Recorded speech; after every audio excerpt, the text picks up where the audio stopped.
drives me, what defines my work ethics is service to humanity. That is why wherever I find myself, I always stood out as a model. She's a wonderful woman, somebody you can trust. She's so caring, she's so loving, and I pray to God I should beat her in this race off. Her life has been a story that is developing. A woman with great impetus and impact. She is a workaholic. What a wonderful woman.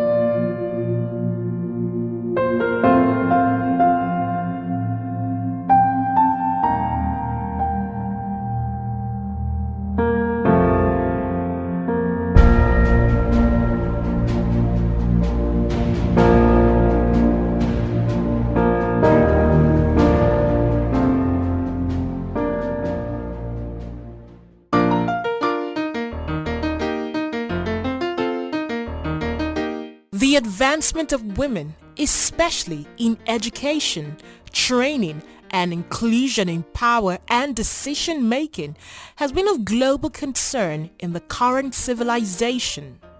This has been demonstrated in the various world conferences on women and the resultant strategic actions adopted in the different fora to address these concerns.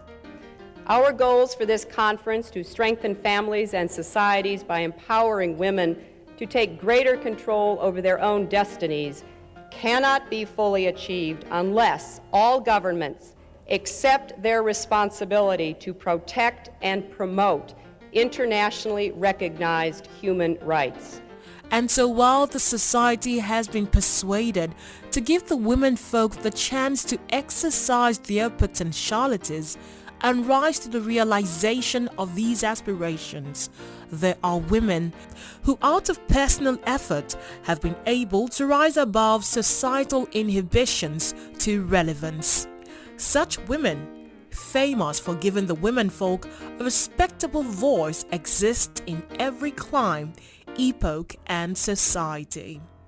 In Nigeria, one of such women is Dr. Mrs. Akon Etim Eyagenye, a teacher, a technocrat, a politician, a homemaker, and a businesswoman. She is a role model and a pride of womanhood who benefited from a wholesome upbringing despite being an extraction of a large family. I was born into a humble family of late Chief Charlie Uwe Sangari of Mbokoyokan in Urefon local government. My late mother, Madam Arat Uwe Sangari. By birth, she's also from Bokoyokan, married to an Bokoyokan man. A family of 17. My late father was married to 2 wives. My stepmother was the senior wife, and then my mother was the junior.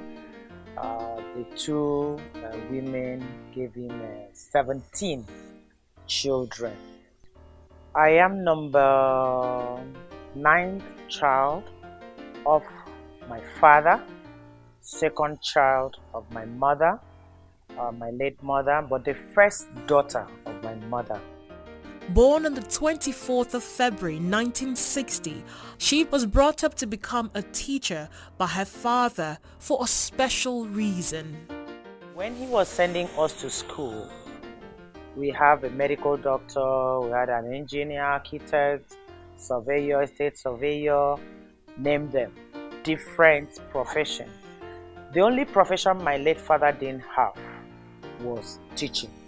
And incidentally, my late father was an instructor in the then ATTC here in Uyo.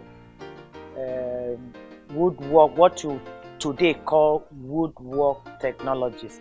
That's what my late father was doing. Training teachers, tutors to teach other people carpentry work. That's what he was doing. And so he felt he didn't have a teacher in the family. And when it was time for me to go into the secondary school, he counseled me and appealed that I should go to TTC. Initially, I wasn't happy because other siblings of mine were going to secondary school, and well, the counsel of the father prevailed. And so after her education at primary school, Uko Oyukum Oron in 1974, she proceeded to the Methodist Teachers College, Oron, where she graduated with a Grade 2 teacher certificate in 1979. Soon after obtaining her Grade 2 certificate, and while teaching at Convent Primary School, Oron, she got married to a man she never even knew, let alone courted, because her auntie, quite unknown to her, had recommended her to a certain young man who at that time was a supplies officer with the then Cross River government-owned Seafood Company Limited, and was also searching for his missing rib. The funny part of it is the first day I met him, he was in company of two other friends of his who led him to my mother's house. And when I was invited to come and greet them, they asked if I knew them, and I said, I know this, I know this, I don't know this. And they all busted out laughing. I said, that's the man you will know better. And indeed, he's the man I have come to know better. When I saw him at first sight, well, a handsome young guy, black, I was attracted. There was something in that wonderful lady, the charm in her face and the black beauty she carried. She ought me. The husband is a very cool-headed man. We have never had any complaint. She's a very accommodating person. Getting married did not dampen her yearning for higher education. Hence, after initiating into motherhood by giving birth to her first two children, she dusted up her books and went back to school, this time the defunct Cross River State University, Uyo, for her National Certificate in Education, which she obtained in 1986. On graduation, she was posted to Methodist Boys High School, Oron. While teaching there, the desire to further my education came again, and I knew if I have a degree, it will place me better in the society. And I discussed with my husband, he gave me approval, and I applied. I was given admission in the University of Calabar to go and do my first degree. It was a post-NC, so it was 2 years a program. She came here to read her first degree, which she passed through a lot because she had to fly from Akwa Ibom to Cross River through the sea nearly every day of the week. So from there, I saw the star. With a bachelor's in her kitty, Mrs. Ayagayin returned to her job in Methodist Boys High School, Oron.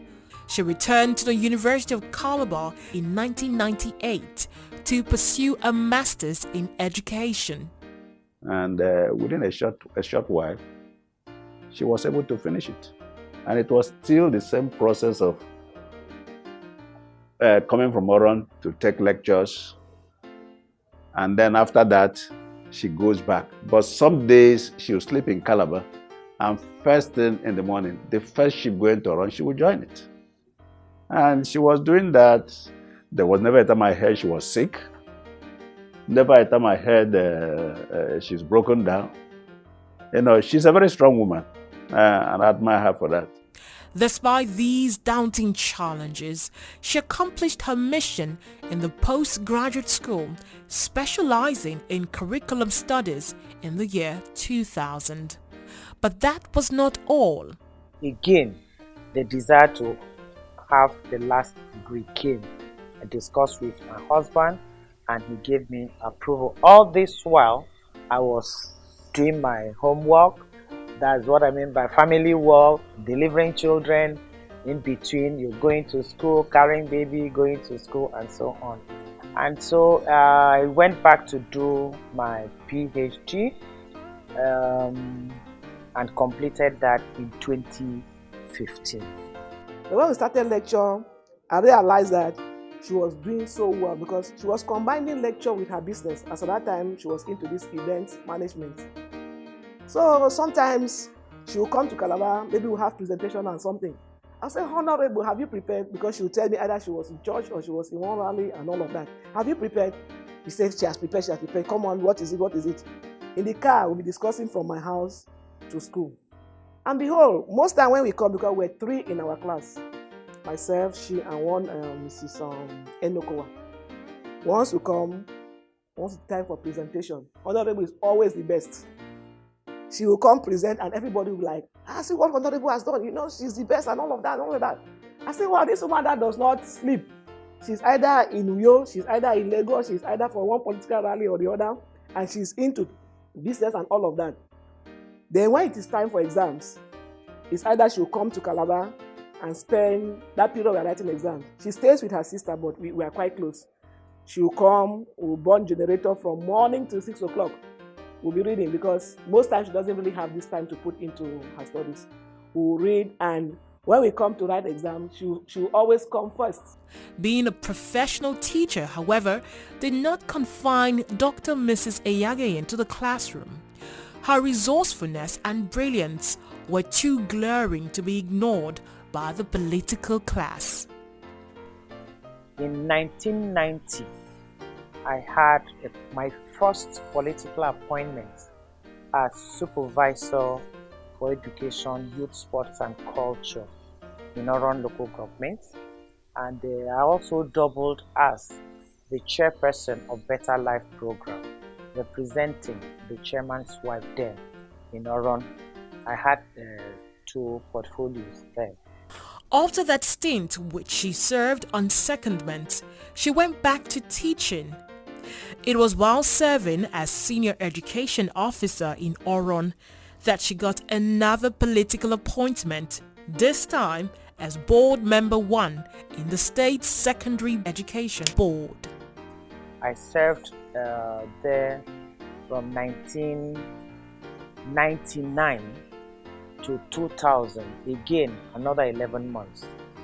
In 2000, there was vacancy to appoint a female as Honorable Commissioner from Oron Extraction, and my name went in under Architect Obong Victor Tai. Gave me the appointment as Commissioner in charge of Industry, Commerce and Tourism. I was in that capacity as Commissioner for 5 years. The most important, the key project we handled was the 5-star hotel, namely Meridian. In fact, I started the project with the governor. And you can see that Meridian today is a key factor to the development of the state. We started the Meridian Hotel, and we went also into some key areas of tourism in the state. We had to identify all the tourist sites to make sure we can put a Bible map on tourism. Akon was a pivot to that. On completion of her tour of duty as the Commissioner for Tourism, she went back to the classroom, but voluntarily retired from the service a year after to manage her private business. She would in 2013 earn another political appointment when she was appointed the chairman, Technical Schools Board. Another 11 months occurred in my life. From 2013 to 2014, appointments came for me to go to Abuja as a federal minister. So I left Technical Schools Board in 2014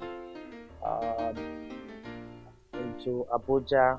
It lasted till 2015, May 29, when we came back home at the end of Jonathan's tenure. As the Honorable Minister of Lands, Housing and Urban Development, she consolidated on the initiatives of her predecessor, while breaking new grounds in her effort to implement the federal government policy on housing, lands and urban development. And in consonance with her legacy bequeathing attitude, she posted some modest achievements which constitute milestones of her tenure in the ministry. These include finalization of the draft roadmap for the housing and urban development, finalization of the revised National Building Code, the development of a zero-draft national land policy, the development of a framework for conducting national land housing survey, and the development of new towns by signing the concession agreement for sand filling and development of infrastructure in Festac Phase 2. Others are auditing of National Housing Fund contributions, the development of 10,000 affordable housing units in support of housing provision under the Nigeria Mortgage Refinance Scheme, and the signing of more than 3,000 title documents including certificate of occupancy and deeds of assignment. It is also a credit to her that she saw to the completion and inauguration of 3,500 abandoned housing projects and the construction of more than 5,000 ministerial housing projects and the development of 10,000 housing units in association with Shelter Afrique. After serving the Federal Executive Council, some people would have stayed in Abuja to leverage on the gains of national prominence. She wouldn't do such as she headed back home. And when I got back, the governor of Akwa Ibom State, Deacon Udom Gabriel Emmanuel, needed someone to assist him go to the Akwa Ibom State Polytechnic to build up and correct what was going on in the institution. So I was given an appointment, part-time chairman of the governing council of Akwa Poly. When we got to Akwa Ibom State Polytechnic, the place was a moribund. It was almost a dead place. She said one day, how can I make it? She called all of us. How can we do it? We can do it. We can change the affairs of this place. We can give this place, let me use our word, raise the moral tone of this institution. When she came, some of our programs were due in 2015, some were due in 2016. And luckily, when she came, that was her priority, because she and her team, they know that that is the most important thing about this place. She presented our issues to the government and in general, and the governor in particular. And I am very, very happy to say that the governor graciously approved money for us. And we did the accreditation. We hosted accreditation team last year, December. And in fact, we presented 33 programs. And out of the 33, 32 sailed through the accreditation, which is, according to the Executive Secretary of NBT, it has been the best in this country. Akwa Ibom State Polytechnic, the student have been not on campus for 5 good years. When she came in, she, with her own charisma, she was able to make sure that students came into campus of residence. That's a feat. There's a woman that you see in Akwa Ibom. Also, in the Akwa Ibom State Polytechnic, there have been so much of sorting academic fraud. When she came in with her wisdom, she established Governing Council Committee on Integrity, and it made me the chairman. By God's grace, I was the chairman. And so many have been tried and convicted. The teachers, the teaching staff are not teaching. Sanity has returned to Akwa Ibom State Polytechnic.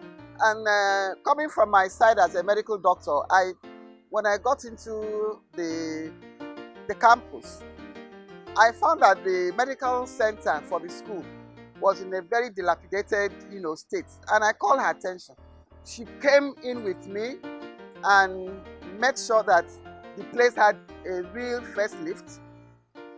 And apart from even the landscaping of the entire place, we have been able to set up a commercial pharmacy, and the place that was overgrown with grass is now given a real facelift.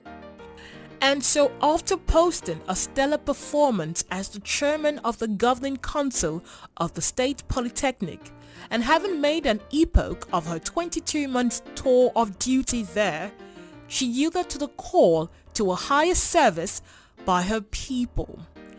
Earlier in the year, she had won the People's Democratic Party's ticket to contest for Akwa Ibom South senatorial seat in the February National Assembly elections.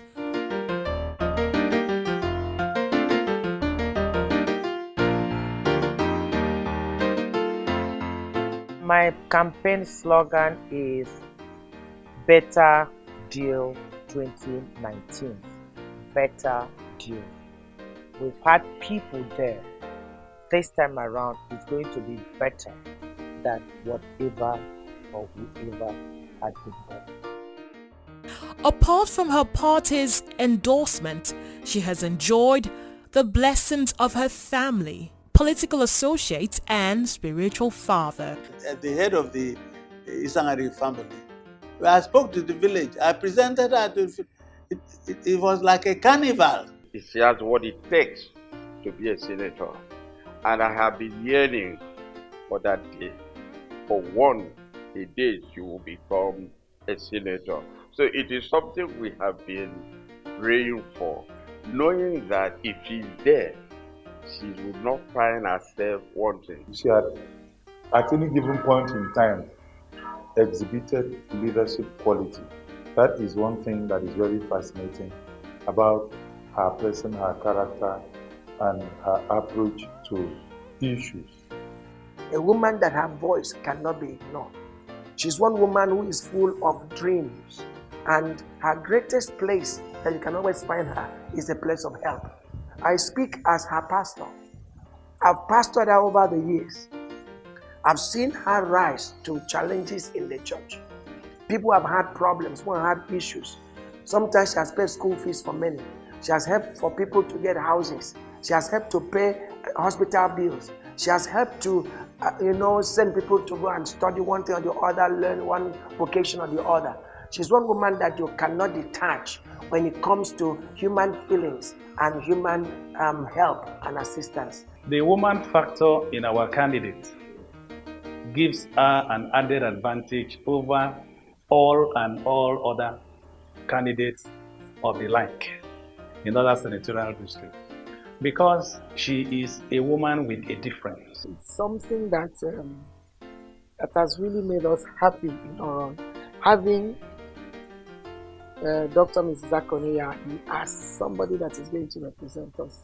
Her aspiration alone has really made us to be, happy in our own nation. Not only the women, across board, males, even the youths, the elders are very, very happy about it. I mean, she's a good product, and you have a product, so you have the growth stage, you have the peak, and now you have the abandonment. So she's at the peak now. Dr. Mrs. Akoniya has risen through the rungs of leadership, from the grassroots to the highest echelon of leadership in our country. I am so happy and proud to work for her emergence as the next senator of the Federal Republic of Nigeria, representing Eke Senatorial District. Where she's going to as a senator, we know that she is going to excel. You know why? Because she has never failed. And of course, she's down to earth. So you can pick up your phone and call her and tell her, distinguished senator, this is what I think should be done concerning this matter. She won't just gloss over your suggestion or your opinion. She'll give a deep thought to it. If there's anything they've given to us, it's the religious way they brought us up. My father prays for us every day of his life. The same way he prays for us is the same way he wishes us to pray for our own children. I aspire to be like her, but I've not gotten there yet. My mom, she has a soft heart that she's always giving. She's been kind-hearted, and that is one virtue that I have emulated from her. What I remember that makes me, giggle a lot is the nickname we gave to her, Commissioner for Embarrassment. Because my mom is one woman who would not condone or tolerate any kind of rubbish from her children. Whether we're outside or we're at home, my mom would call you out when you do wrong. My mom has had a positive influence on me, both home and away. No matter how far away I am from my mom, I still hear her voice if I want to take a wrong decision. That's how much she has influenced me. Aside from being a loving mother, she's simple, she's a disciplinarian, she's one with excellence, one that wants the best, and that's why all her children are all graduates and disciplined. She is a quintessential mother, an absolute description of what you would say a perfect mother. She's such a caring sister, a loving sister. Dr. Mrs. Akoneyayin will not see you in need and will pass you by. Supporting Akoneyayin for this time is not an option. This is the only essential thing to do. For anyone that loves Akwa Ibom State and understands the worth of good leadership, she is the one to go with.